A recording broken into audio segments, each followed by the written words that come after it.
Taste the Daily.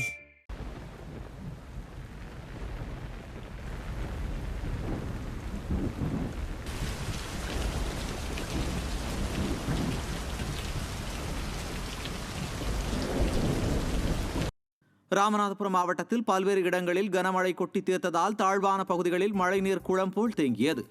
Ervadi, Kilakarai, Mudukulathur மற்றும் கமுதி உள்ளிட்ட பகுதிகளில் பெய்த கனமழையால் நீர்நிலைகள் நிரம்பியதால் விவசாயிகள் மகிழ்ச்சியடைந்தனர்.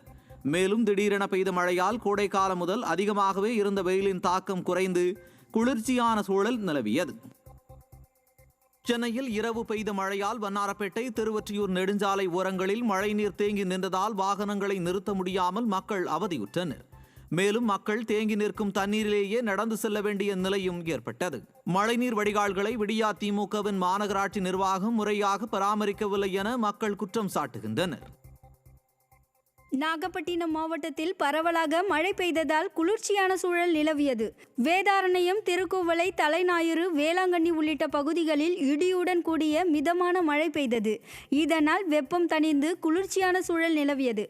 ஆனால் விவசாயத்திற்கு போதிய தண்ணீர் இல்லாததால் விவசாயிகள் கவலை அடைந்துள்ளனர்.